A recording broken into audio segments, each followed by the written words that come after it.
Hello बच्चों, आप सभी का आपके YouTube चैनल पे हार्दिक स्वागत है। तो बच्चों, आज की वीडियो होने वाली है टॉप 20 मोस्ट इम्पोर्टेंट क्वेश्चन जो कि MCQ क्वेश्चन होने वाले हैं। बच्चों, क्लास 10th के लिए वेरी वेरी इंपॉर्टेंट क्वेश्चन होंगे क्योंकि यहीं से क्वेश्चन उठा के आपके सामने CBSE बोर्ड में दिखाई देंगे। बाकी के क्वेश्चन पहले हमने पहली वीडियो में किए थे। मैंने कहा था कि जो बचे हुए क्वेश्चन वो हम नेक्स्ट वीडियो में देखेंगे। तो आज जो बचे हुए नेक्स्ट क्वेश्चन है उसको लगाएंगे। आपको क्या करना है बच्चों, पहले उसको खुद ट्राई करना है और फिर सोल्व करके देखना है। अब हम शुरू करते हैं बच्चों। आज का पहला क्वेश्चन है, पढ़िएगा और क्वेश्चन का आंसर देने की कोशिश कीजिएगा। तो क्या क्वेश्चन है देखिए। If 2x minus 3y equal to 7 and a plus b x minus a plus b minus 3 into y equal to 4a plus b represent coincident line, then a and b satisfy the equation। आपके सामने बच्चों चार option दिए गए हैं, तो कौन सा आंसर इस क्वेश्चन का होगा।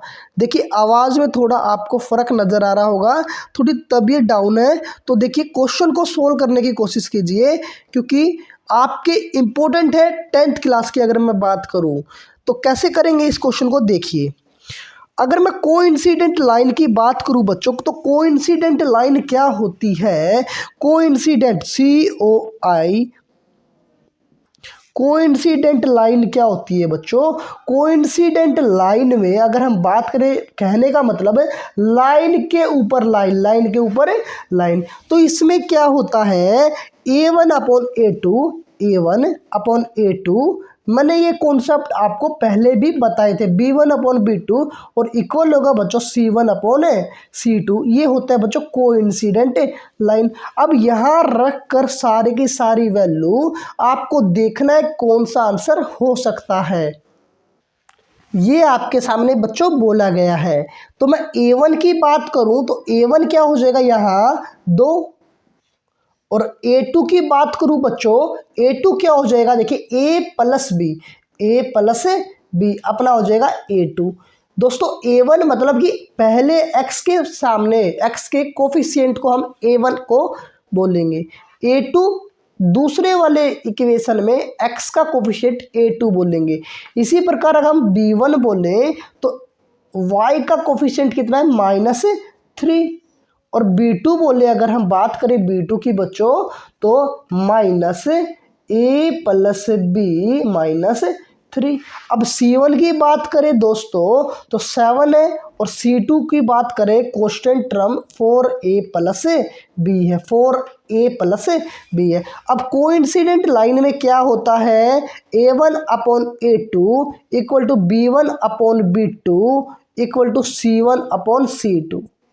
तो जो जो वैल्यू दे रखी है वो पुट कर दीजिए इस क्वेश्चन में और आपका आंसर निकल के आ जाएगा।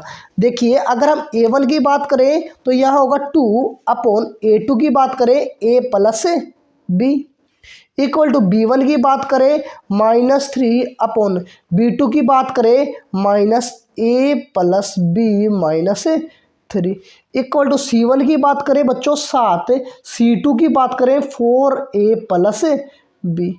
तो एक बार इन दोनों को इक्वल पुट करिए और एक बार इन दोनों को इक्वल पुट करिए, फिर देखिए आंसर कौन सा आता है।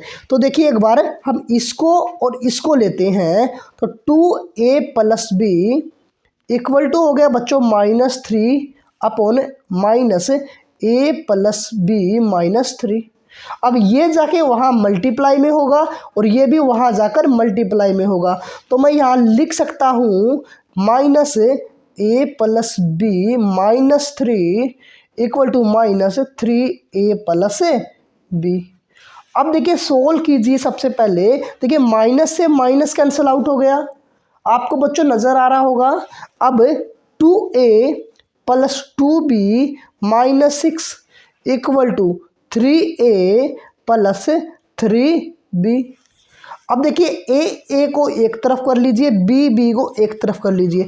तो मैं इस पूरे को उस तरफ ले जाऊंगा तो -6 इक्वल टू 3 में से 2 गया A, यहाँ से बचा 3 में से 2 गया B, तो A plus B equal to -6। तो एक तो आंसर आया बच्चों ये। क्या ये ऑप्शन में है? देखिए ऑप्शन में ऐसा कोई भी आंसर नज़र नहीं आ रहा। इसका मतलब इन दोनों का सोल्व करेंगे तब आंसर आएगा। तो देखिए किस प्रकार हम इन दोनों को सोल्व करके आंसर लेके आते हैं। अब देखिए सोचना पड़ेगा कैसे अपन ने ये क्वेश्चन करने हैं। तो 2a + b = 7, 4a + b। अब इस पूरे को मल्टीप्लाई कीजिए। देखिए 8a + 2b = इसकी पूरे के साथ मल्टीप्लाई करेंगे 7a + में 7b। अब देखिए बच्चों इसको यहाँ ले आते हैं। तो देखिए लेके किस प्रकार आएंगे, 8 में से 7 गया, यहाँ बचेगा a। अब देखिए ये माइनस का होगा उस तरफ जाके, तो आएगा बच्चों माइनस का 5b = आएगा 0। तो क्या ये ऑप्शन में है? क्या देखिए ये ऑप्शन में है क्या आंसर? जी हाँ, आप बोलोगे सर ये तो ऑप्शन में है, जिसको कहते हैं हम सी ऑप्शन। क्या है? C option. तो ये आंसर आपका राइट हो गया। उम्मीद करता हूँ क्वेश्चन समझ में आया होगा। बस आपको क्या करना है, जब भी कोइंसिडेंट आए तो ये वाला ट्रिक लगानी है। आगे बढ़े अगले क्वेश्चन के ऊपर। अगला क्वेश्चन क्या कहते हैं बच्चों वो देखते हैं। तो बच्चों आपको क्वेश्चन नज़र आ रहा होगा, मोस्ट इम्पोर्टेंट क्वेश्चन है। देखिए आपको ये फिगर सही नहीं लग रहा तो मैंने यहाँ इमेज भी शो की गई है, उसको देखकर आप क्वेश्चन को सोल्व करने की कोशिश कीजिए। In given figure the pair of tangent AP and AQ drawn from an external point A to a circle with center O are perpendicular to each other and length of the tangent is 5 centimeter, then the radius is circle। आपको radius बतानी है, इसने point बोला है। ये क्या point है? ए point है। इसी प्रकार अगर हम बात करें इस पॉइंट के बारे में, ये क्या है? क्यू पॉइंट है। और ये बच्चों क्या है? P point. और बीच वाला सेंटर है ओ। यहाँ से लेकर यहाँ तक की दूरी दी गई है 5 सेंटीमीटर। आपको बतानी है रेडियस क्या होगी। इस क्वेश्चन को करने का लाजवाब तरीका है बच्चों, ध्यान से देखिएगा। अगर हम बात करें यहाँ से लेकर यहाँ तक की दूरी, कहाँ तक के, अगर P से लेकर O तक की दूरी की बात करें तो रेडियस होगी बच्चों यहाँ से यहाँ तक। और यहाँ से लेकर यहाँ तक की बात करें तो ये भी रेडियस होगी। बोलिए रेडियस होगी या नहीं होगी? अब देखिए कैसे इसको सोल्व करते हैं। अगर बच्चों अपन यहाँ से लेकर एक लाइन ड्रॉ कर दूँ, एंगल बाइसेक्टर कर दूं, तो देखिए ये 90 डिग्री का है।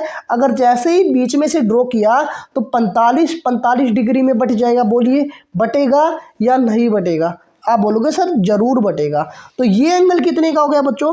45 डिग्री। कितने का हो गया? 45 डिग्री। मैं लाजवाब ट्रिक भी बताऊंगा, बस आप इसको देखकर सोल्व करने की कोशिश कीजिए। तो यहाँ से ट्रायंगल क्या निकल के आई? POA। और आप सभी को पता है कभी भी सर्कल से टेंजेंट को पास कराते हैं तो कितने डिग्री का एंगल बनाती है? 90 डिग्री का एंगल बनता है। 90 डिग्री का एंगल बच्चों बनता है। तो आइए किस प्रकार से हम करेंगे। तो साथियों देखिए अगर बात करें हम ट्रायंगल APO की, APO की, तो आपको निकालना क्या है? आपको रेडियस निकालनी है ना।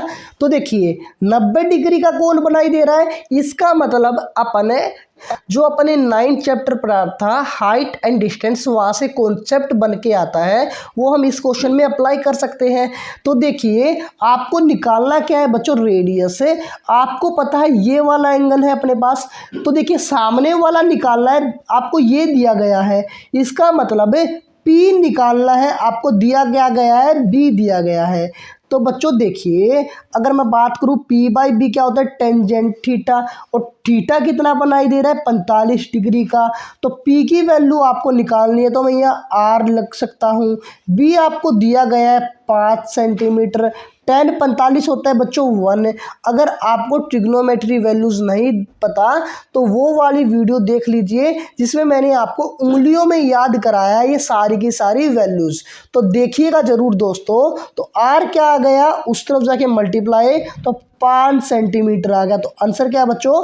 5 सेंटीमीटर। तो ये भी 5, ये भी 5 और ये भी बच्चों 5 होगी। उम्मीद करता हूँ समझ में आया होगा। ये क्वेश्चन आसान क्वेश्चन था, बट यहाँ कॉन्सेप्ट जरूरी है, कॉन्सेप्ट सीखना जरूरी। तो बच्चों नेक्स्ट क्वेश्चन क्या कहता है, ध्यान से देखिए, इंपॉर्टेंट क्वेश्चन है। A circular garden of a circumference 88 metre is surrounded by a pathway of width 3.5 metre. Ajay wants to put fence around the pathway, what is the cost of fencing the pathway at the rate of 70 रुपये पर metre. तो आसान question है बच्चों, solve करने की कोशिश कीजिए, सोल्व कीजिए किस प्रकार आप इस क्वेश्चन को सोल्व कर पाते हो। ज़्यादा मुश्किल क्वेश्चन नहीं है, लेकिन सोल्व करना आपको आना चाहिए। अगर हम बात करें दोस्तों इस क्वेश्चन को सोल्व करने की, तो आइए किस प्रकार क्वेश्चन को सोल्व करते हैं, वो भी आसान तरीके से।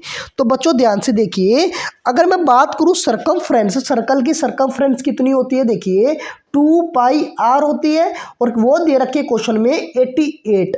तो पाई आर की वैल्यू कितनी होगी बच्चों, 88/2, और मैं बोल सकता हूं बच्चों कितनी हो गई, 44। अगर दोस्तों अपन को चाहिए आर, तो आर यहीं रखेंगे, 44 पाई को नीचे ले आएंगे, और पाई की वैल्यू होती है 22 × 7, 22/7। सोल्व करते हैं बच्चों, कितना आ गया, 2 पर गया। तो रेडियस कितनी निकल के आई बच्चों, 14 मीटर। कितनी निकल के आई दोस्तों, 14 मीटर। अब देखिए इसने क्या बोला है, surrounded by a pathway of width 3.5 metre. तो 3.5 मीटर चौड़ा है। देखिए अगर मैं बात करूँ, ये सर्कल है कोई भी, इसके बाहर से मैं पाथ बनाता हूँ, पाथवे बनाता हूँ किसी को फेंस करने के लिए, तो 3.5 चौड़ा है। तो यहाँ से लेकर यहाँ तक रेडियस थी कुछ, तो अब 3.5 चौड़ा हो गया, तो रेडियस 3.5 बढ़ेगी पूरे सर्कल की। तो नई रेडियस जो निकल के आई R1, नई रेडियस क्या निकल के आई, 14 + 3.5, तो 17.5 मीटर यहाँ से रेडियस निकल के बच्चों आई है। उम्मीद करता हूँ ये बात आप आसानी से समझ गए होंगे। तो बच्चों क्वेश्चन में क्या बोला है, Ajay wants to put fence around the pathway. तो देखिए किसी सर्कल का पाथ ये है, फेंस किस पे कराएगा, पाथ पे तो कराएगा, इस पे तो कराएगा बच्चों, बोलिए इस पे कराएगा। इसका मतलब क्या है, बाउंड्री पे तो कराएगा, बाउंड्री पे तो होगी ना फेंसिंग, बाउंड्री पे तो होगी ना। तो इसका मतलब इसकी भी सरकमफ्रेंस होगी, इसकी भी दोस्तों सरकमफ्रेंस होगी। तो सरकमफ्रेंस क्या होती है, अभी अभी मैंने बताया 2 पाई आर। तो 2 पाई R2 है, तो R2 रेडियस होगी। अब देखिए यहाँ से हम सोल्व करते हैं, 2 × में 22/7 इंटू R2 कितना है, 175/10, क्योंकि पॉइंट हटेगा तो नीचे क्या आएगा, 10। अब देखिए जो कटता हो उसको जल्दी से काट लीजिए। तो 7 के साथ अगर मैं काटूँ, 7 दूनी 14 और 7 पंजे 35। अब देखिए 2 के साथ काटूँ तो किस पे गया, 5 से ये काटेंगे तो 25 5 बार जाएगा, और 22 पंजे कितना होता है, 110। तो 110 से मीटर आ गया आपका यहाँ से इसकी सरकमफ्रेंस। अब इसने क्या बोला है, 1 मीटर के लेते हैं कितने रुपए, 70 रुपये। तो भैया इतने मीटर के कितने रुपए लोगे, तो बस इसके साथ मल्टीप्लाई कर दीजिए 70 की। तो जैसे ही कराओगे तो 7720 आपके लग जाएगी। तो ये इतने रुपए आपके पढ़ेंगे। आंसर कौन सा होगा इसमें से, जो डी ऑप्शन है, लास्ट ऑप्शन, ये आपका राइट होगा। उम्मीद करता हूँ समझ में आया होगा दोस्तों। अगले क्वेश्चन पे बढ़ते हैं। अगला क्वेश्चन क्या कहता है, ध्यान से देखिए। तो बच्चों क्वेश्चन पे नजर डालिए, किस प्रकार से ट्रिग्नोमेट्री का एक क्वेश्चन दिया गया है, वो भी लाजवाब क्वेश्चन है। If sin 77 degree equal to x, then the value of tan 77 is. आपके सामने 4 ऑप्शन दिए गए हैं, किस प्रकार सोल्व कर पाते हो, ध्यान से देखिएगा। तो बच्चों देखिए इसमें हम क्या करेंगे, आपको पता है साइन थीटा क्या होता है, P/H, P/H, और टेन थीटा क्या होता है, P/B। आपको चाहिए क्या, देखिए B चाहिए, कहने का मतलब बेस चाहिए। तो कैसे करेंगे, देखिए अगर हम ट्रायंगल की बात करें, अगर हम एंगल ले, यहाँ ये 90 डिग्री है, अगर एंगल ले तो ये एंगल के सामने वाला क्या होता है, परपेंडिकुलर, और साइड वाला क्या होता है, बेस। तो इसकी अगर हम बात करें, ये x/1 हो सकता है। तो परपेंडिकुलर क्या होगा इसमें, x, हाइपोटेनस क्या होगा, 1। तो आपको इसके बारे में पता करनी है। तो पाइथागोरस थ्योरम से पता कर सकते हो। क्या होती है पाइथागोरस थ्योरम दोस्तों, P² equal to H² equal to P² + B²। आपको चाहिए बच्चों B, तो इस p को इस तरफ ले आएंगे तो बी स्क्वेयर हो जाएगा H square minus P square. आपको ओनली बी चाहिए तो स्क्वेयर हटा देंगे तो इस तरफ लग जाएगा बच्चों रूट, तो क्या होगा H square minus P square. तो बच्चों बी अगर हम बात करें इसमें तो एच क्या है अपना यहाँ 1 है, पी क्या है अपना यहाँ x है तो एक्स स्क्वेयर, तो b अपना निकल के आ गया ये। तो b क्या निकल के आया बच्चों 1 माइनस में x स्क्वेयर। अब आपको चाहिए tan थीटा या tan 77 डिग्री, तो अगर हम बात करें p बाई बी तो p क्या होगा x और b क्या होगा बच्चों यहाँ से अगर हम बात करें x अपॉन b क्या होगा रूट ऑफ 1 माइनस में एक्स स्क्वेयर। ये बच्चों आपका सीधा सीधा डायरेक्टली आंसर है। उम्मीद करता हूँ समझ में आया होगा। अगर हम ऑप्शन की बात करें तो कौन सा ऑप्शन है आपका, सी ऑप्शन आपका यहाँ राइट हो जाएगा। आगे बढ़ते अगले क्वेश्चन पे बच्चों।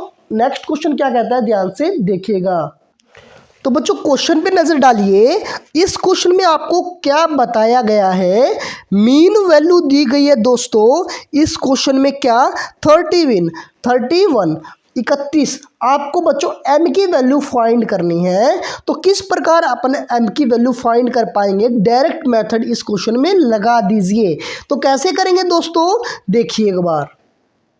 तो देखिए आपको क्या चाहिए, सबसे पहले आपको बच्चों चाहिए xi, क्या चाहिए xi, और xi कैसे निकलता है आप सभी को पता है, इन दोनों को जोड़कर आधा कर दीजिए। तो 10 जोड़ेंगे तो 10 आएगा और आधा करेंगे तो बच्चों कितना आएगा 5। इन दोनों को जोड़ेंगे तो कितना आएगा बच्चों 30 और आधा करेंगे 15। इसी प्रकार से सीरीज चलती रहेगी, आधा करेंगे 25, फिर इसमें 10 जोड़ दीजिए 35, फिर इसमें 10 जोड़ दीजिए कितना होगा 45 होगा, फिर इसमें 10 जोड़ दीजिए कितना होगा बच्चों 55 होगा, 65 होगा और फिर 75 होगा। अब आपको क्या चाहिए दोस्तों, मीन वैल्यू फाइंड करने के लिए fi xi, कहने का मतलब इन दोनों की मल्टीप्लाई, तो इन दोनों की करेंगे तो कितना आएगा 110।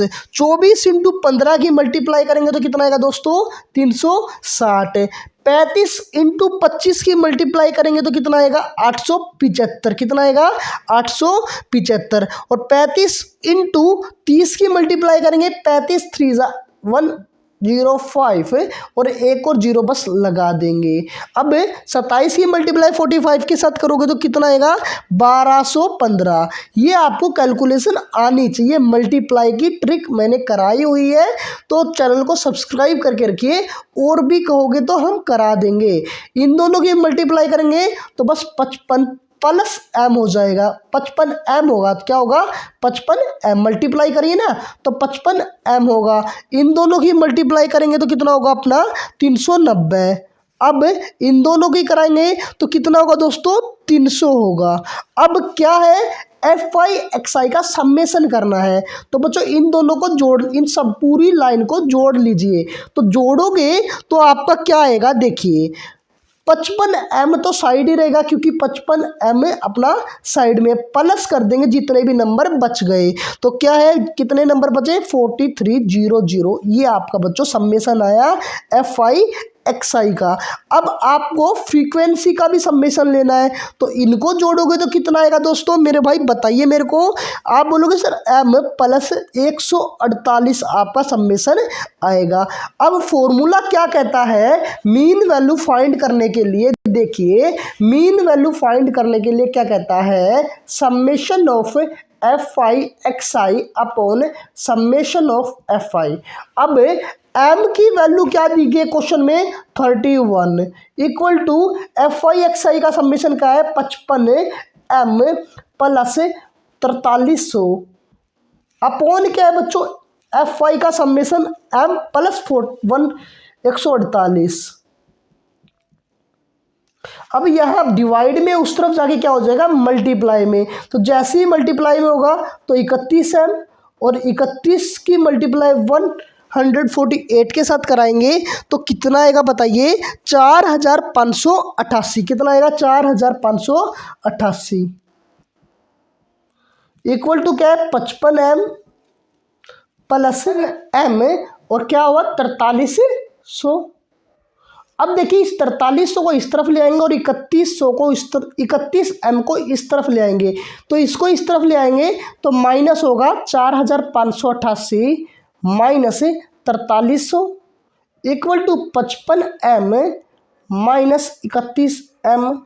अब देखिए इसको सब्ट्रैक्ट करेंगे तो क्या आएगा निकल के, आपका यहाँ से निकल के आएगा 24m। क्या निकल के आएगा 24m इक्वल टू कितना, इन दोनों को सोल्व करेंगे तो क्या आएगा दोस्तों मेरे को बताइए, 288 आएगा। कितना आएगा 288। अब m की वैल्यू चाहिए तो 24 डिवाइड में आ जाएगा। तो देखिए यहाँ से अगर जैसे हम डिवाइड करेंगे 288 से 24 को, या 288 अपॉन 24 इक्वल टू क्या है अपना m। तो आंसर क्या आएगा आपका, सोल्व करने के बाद m की वैल्यू निकल के आएगी 12, और आपको m की ही वैल्यू फाइंड करनी थी। तो यहाँ आंसर क्या आएगा बच्चों, यहाँ जो वैल्यू होगी वो 12 होगी। उम्मीद करता हूँ आपको ये क्वेश्चन समझ में आया होगा। देखिए मीन का कॉन्सेप्ट, डायरेक्ट मेथड का कॉन्सेप्ट इम्पोर्टेंट है और ये एग्ज़ाम में आ सकता है। तो भैया सोल्व करके भी देखना है और आपको पता भी ये चीज़ें होनी चाहिए। ठीक है फ्रेंड्स, आगे बढ़ते हैं अगले क्वेश्चन के ऊपर। अगला क्वेश्चन क्या कहता है ध्यान से तो बच्चों क्वेश्चन पे नजर डालिए। An arc of a circle of radius 14 centimetre subtends an angle 45 at the centre as shown figure. आपको बताना है इनमें से कौन सा ऑप्शन ठीक होगा। बेसिकली पूछा क्या गया है, लेंथ ऑफ ए आर्क। अगर आपने देखिए एरिया रिलेटेड टू सर्कल अगर मेरी वीडियो देखी है बच्चों तो इस क्वेश्चन को आराम से लगा लोगे। तो लेंथ ऑफ ए आर्क क्या होगी, लेंथ ऑफ एन आर्क क्या होगी बच्चों, मेरे को बताइए ऑफ एन आर्क क्या होगी। आप बोलोगे सर आपने बताया था थीटा बाय 360 इंटू 2πr, इसका मैंने रीज़न भी बताया था, तो बच्चों जाके जरूर देख लीजिएगा। तो थीटा कितना दिया गया है 45 डिग्री अपॉन 360 डिग्री है इंटू 2, पाई की वैल्यू बच्चों 22/7 है, आर की वैल्यू बच्चों यहाँ कितनी हो गई 14। तो जैसे ही काटोगे 7 दूनी 14 पे जाएगा, 45 को इसके साथ काटेंगे तो कितने पे जाएगा। देखिए अगर मैं देखिए 45 को पहले देखिए, अगर आपको सीधा काटना नहीं आता तो सबसे छोटा टेबल लीजिए ना जो इसको आसानी से काट सकता हो। देखिए 9 से काटूंगा तो 5 टाइम जाएगा, इसको 9 से काटूंगा तो 40 टाइम जाएगा। अगर मैं इसको काटूंगा तो बच्चों किस पे गया 8 टाइम, बस कट गया, क्या है कुछ नहीं। देखिए 2 दूनी 4 और 4 दूनी 8, तो ये कटा। अब देखिए 2 से मैं काट सकता हूँ 22 को 11 टाइम्स, तो लेंथ ऑफ एन आर्क क्या आ गई 11 सेंटीमीटर। तो कौन सा ऑप्शन आपका राइट होगा, देखिए लास्ट ऑप्शन में ही दिया गया है बच्चों 11 सेंटीमीटर, तो यही ऑप्शन क्या हो गया अपना राइट हो गया। उम्मीद करता हूँ समझ में आया होगा। देखिए अगर समझ में आ रहा है ना तो लाइक शेयर जरूर करते रहिएगा। नेक्स्ट क्वेश्चन पे बढ़ते हैं। अगला क्वेश्चन क्या कहता है ध्यान से देखिएगा। तो बच्चों क्वेश्चन पे नजर डालिए। In a lottery there are 8 prize and 16 blanks, the probability of a getting a prize. तो बच्चों आपको प्राइज की प्रोबेबिलिटी बताने की कितने प्रोबेबिलिटी होगी प्राइज लेने की। तो देखिए बच्चों अगर मैं बात करूं टोटल कितने हैं, देखिए 8 + 16 तो कितने हो गए बच्चों 24, और प्रोबेबिलिटी ज्ञात करनी है इसकी तो 8 ऊपर आएगा, प्रोबेबिलिटी ज्ञात करनी तो टोटल नीचे आता है, मतलब कि 24 नीचे आएगा। सोल्व करोगे तो आंसर क्या आएगा 1/3। तो कौन से ऑप्शन में दोस्तों, बी ऑप्शन आपका राइट होगा। आगे बढ़ते हैं अगले क्वेश्चन पे। अगला क्वेश्चन क्या कहता है आपके सामने, नेक्स्ट क्वेश्चन है बच्चों 4 10x = 3। तो आपको ये फाइंड करना है। इसके अनेकों मेथड है सोल्व करने के, मैं एक यूनिक मेथड आपको बताऊंगा। तो देखिए किस प्रकार से करोगे। तो 10x को मैं लिख सकता हूँ 3/4, और 10x का बच्चों फॉर्मूला होता है sin x बटे cos x इक्वल टू क्या होगा 3/4। तो बस साइन जो है वहाँ रख दीजिए 3, कोस जो है वहाँ रख दीजिए 4। तो आइए 4 - 3, 4 - 3 और 4 + 3, आंसर क्या आ गया बच्चों 1/7। ये आपका बच्चों आंसर है। लाजवाब ट्रिक है ना, लाइक एंड शेयर जरूर करते रहिएगा। नेक्स्ट क्वेश्चन में बढ़ते हैं। अगला क्वेश्चन क्या कहता है, तो बच्चों next question assertion and reason का है। तो क्या होगा देखिए, असर्शन क्या बोला गया है, 6 की power n ends with the digit 0 where n is natural number. तो देखिए क्या मैं कह सकता हूँ कि जो अगर हम 6 की पावर n लेंगे और n क्या है, नेचुरल नंबर, तो वो एंड करेगी, यूनिट डिजिट होगी, जो एंड की डिजिट होगी बच्चों वो डिजिट 0 होगी। क्या पॉसिबल है? देखिए हो सकता है या नहीं हो सकता, मैं बताऊंगा आपको बेसिक से। तो 6 की पावर n और बोला है बच्चों नेचुरल नंबर है एक n, प्राकृतिक संख्या है। और प्राकृतिक संख्या किससे शुरू होती है बच्चों? आप बोलोगे सर ये तो पता है 1 2 3 4 और इनफाइनाइट, मतलब कि एक से लेकर पॉजिटिव इन्फिनिटी तक नेचुरल नंबर को बोलेंगे। तो 6 की पावर n के यहाँ से कोई भी वैल्यू पुट करके देखिए, अगर मैं 1 रखता हूँ तो आंसर क्या आएगा, 6 की पावर 1 है 6। अगर मैं 6 की पावर 2 रखता हूँ तो आंसर क्या आएगा 36। 6 की पावर 3 रखूंगा तो आंसर क्या आएगा बच्चों 216। अब आप यहाँ से क्या कंपैरिजन कर सकते हो, एक चीज़ कंपैरिजन हो सकती है। देखिए यूनिट डिजिट कितनी है 6, अगर मैं 2 रखता हूँ तो यूनिट डिजिट कितनी है 6, अगर मैं 3 रखूंगा तो यूनिट डिजिट कितनी है बच्चों 6। तो आप 6 की पावर कितनी भी रख लीजिए बच्चों एंड टाइम तक यूनिट डिजिट कितनी आएगी आपकी 6। तो एंड यूनिट या एंड डिजिट या यूनिट डिजिट कभी भी 0 नहीं आएगी। तो ये तो बच्चों क्या हो गया, तथ्य गलत हो गया, ठीक है ना। इस प्रकार से आपको सोचना पड़ेगा। क्या बोला है, any number ends with digit 0 if its prime factor of the form of 2 की पावर m 5 की power n where m and n are natural number। तो बच्चों ये होने का चांस है, देखिए किस प्रकार बोला है, अगर 2 की पावर m इंटू 5 की पावर n किसी भी प्राइम नंबर का फैक्टर है, किसी भी prime factor is the form of ये, ठीक है ना, प्राइम फैक्टर है बच्चों ये, तो उसकी जो यूनिट डिजिट होगी वो 0 होगी। क्या पॉसिबल है? सर देखिए ऐसे आप कभी भी करोगे तो यूनिट डिजिट हमेशा पॉजिटिव या 0 होगी। देखिए किस प्रकार बोल रहा हूँ, m और n क्या है, नेचुरल नंबर, और अभी अभी मैंने बताया 1 2 3 इस प्रकार से चलती है अपनी नेचुरल नंबर की संख्याएं। तो देखिए 2 की पावर में 1 रखूँगा इंटू 5 की पावर में 1 रखूँगा तो 2 इंटू 5 कितना आ गया 10, 0 नज़र आई बच्चों एंड में।